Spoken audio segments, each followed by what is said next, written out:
It is giving like first Riverdale season one, which is I really appreciate. I mean, it makes sense. We're going back to high school. We're going back to high school in the 50s. It's just a lot of fun. Like it's bonkers fun. Like some of it doesn't quite make sense, but doesn't need to. It's Riverdale. No, no, no sense needs to be made. But briefly, can I just like celebrate that we manifested this and it came like an hour after we Yes. finished recording last week? The gods were in her favor. No, but I agree. Totally fun. And I think that's what we love about Riverdale. It doesn't need to make sense, but as long as we enjoy it and we have a good time while we're watching it. And I know that some of the later seasons maybe got a bit convoluted here or there. This just looks like hard, stone cold fun and a good time. And I think if Riverdale's going to go out in any way, that's the best way to go out. So I hope the show itself lives up to those expectations, because the bar has been raised just by that trailer alone. Fingers crossed. It's a really exciting trailer. And I am happy the mole that was like, you know what? We're just going to give it to them now. Like, why? Because we said before the pod episode goes up, and it literally was way before the pod episode went up, which makes me think about our impact. Like, how much more could we possibly ask? We're just so powerful. Exactly. I mean, just so much we could ask for. But renewal news. I'm just going to put that out there. Renewal news for Walker Independence and Winchesters. Yeah. We'll take that as we talk more about Riverdale. So I think what's so exciting about the Riverdale season 7 trailer is that it is fun and it is ridiculous in parts, and there's a bunch of aesthetic, but also the story is intriguing because you have Jughead trying to tell them that, you know, we're actually from the future and they sent us to the past and we have to get back. And they're all like, why are we out here? Well, who are you? What are we talking about? And meanwhile, Archie's like, I don't know, it's pretty great here. I don't know why you're concerned. Like, why are you stressed out? We're having the time of our lives. And that's so Archie. God, I love him.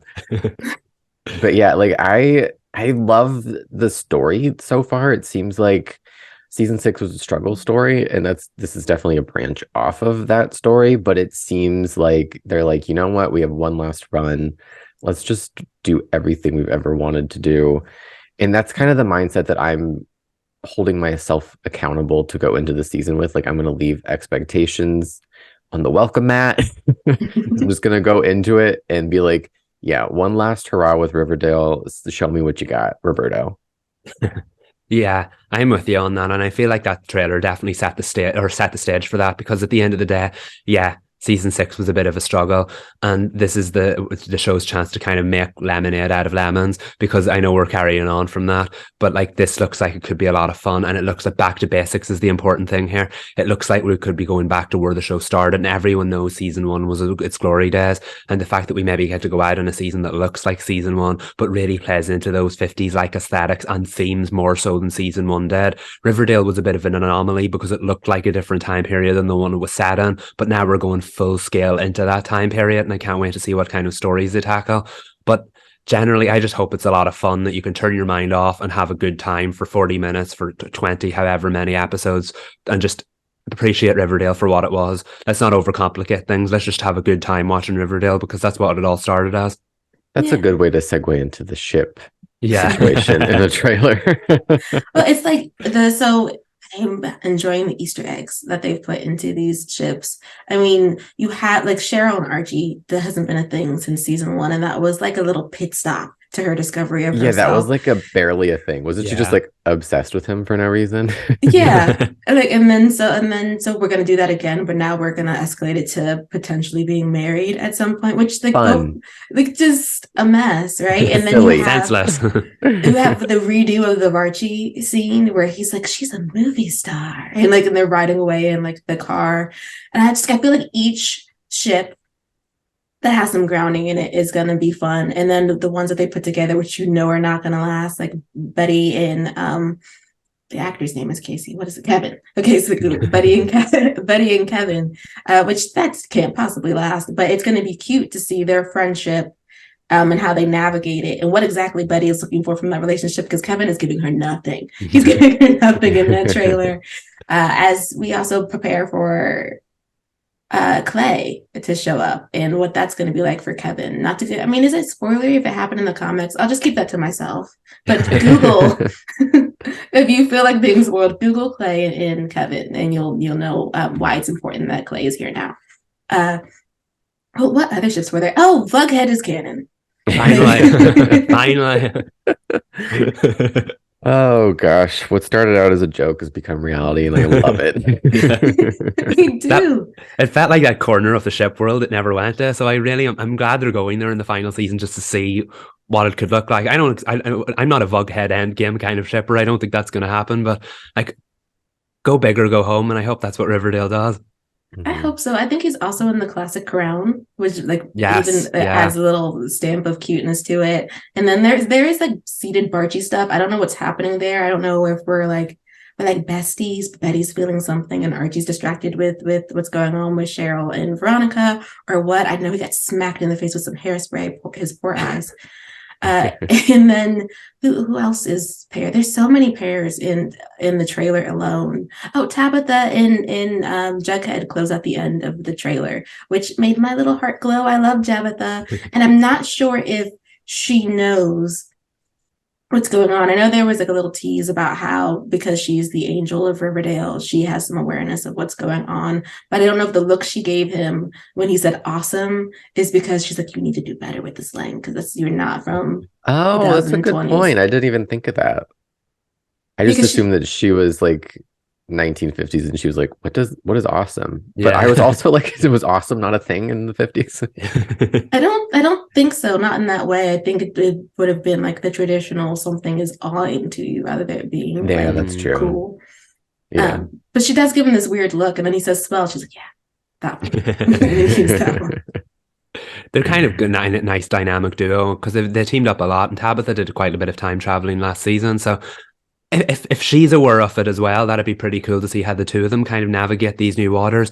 And on the Tabitha note, I'm really excited to see how she plays into the like high school setting because she wasn't in season 1. So this is a chance for the show to kind of go back and do some of the same kinds of stories again, but with new dynamics like with Tabitha. So I'm really looking forward to that. Did we see Reggie in the trailer? You know what? I don't know.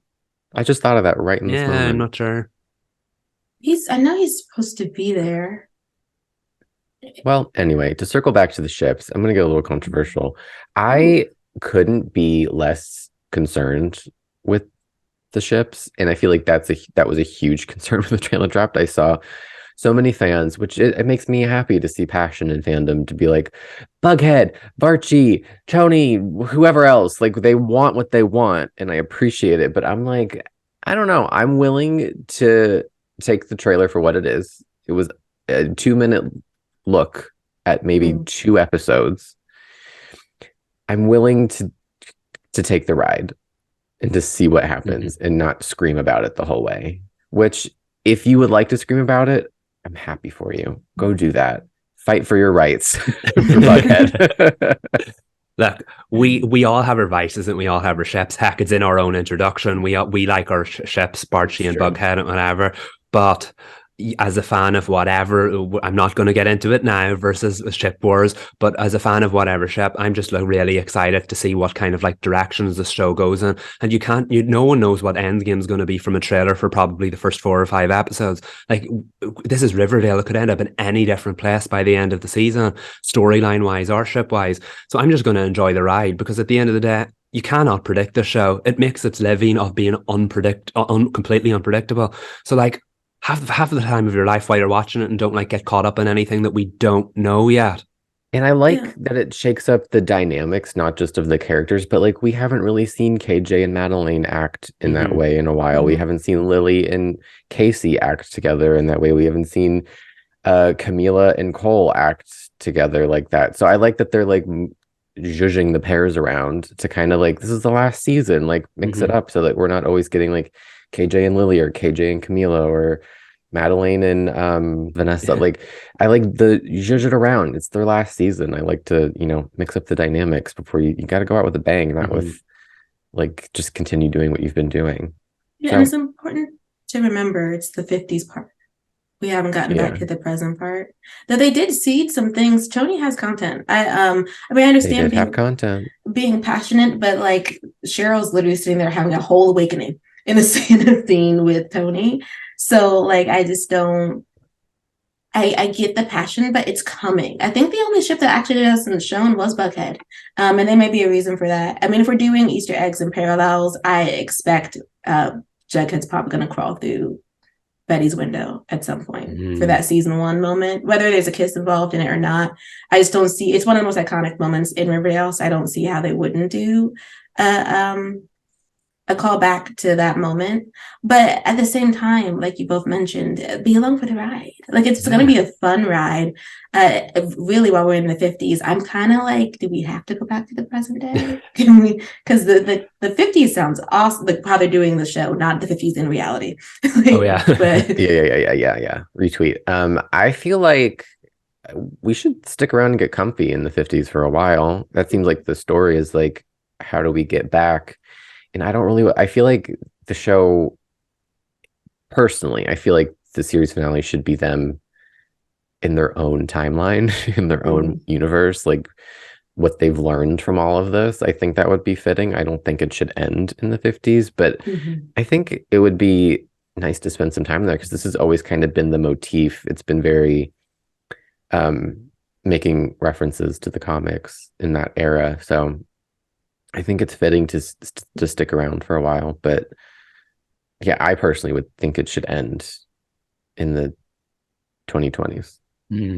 Yeah, no, I feel the same way. I feel like this show kind of needed a reset from seasons 5 through 6, and I think we finally got it now. This is a very exciting way of pressing the refresh button and starting again, and like Reed mentioned, completely new dynamics. It completely changes the game, and I think this season's going to be nearly twice the length of any of the normal like 10 to 13 episode seasons of other shows, so they have time to play with. So I would like at least half of that season to be spent with the reset, the refresh, trying something new and seeing how it goes, and then you can spend the next 10 episodes, if it is 20, trying to get back to the future and like tying the show up. I think they have a lot of time to play with here, and I think the fact that they pressed the reset button is very exciting. So yeah, I'm hoping that we get a bit of the best of both worlds, if that makes sense. Yeah, well, I want the majority of the season to be in the 50s.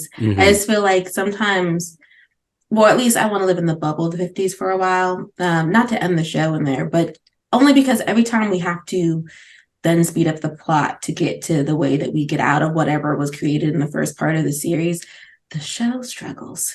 So I just want to like live in like what's probably going to be a really perfect moment for them, and then struggle somewhere closer towards the end of the series. But who knows? I mean, if season 6 could have been a vehicle just to get to this storyline, and if that's the case, this might be a perfect season of Riverdale. We'll just have to wait and see. We did see the clip of Cheryl from season 6. We did.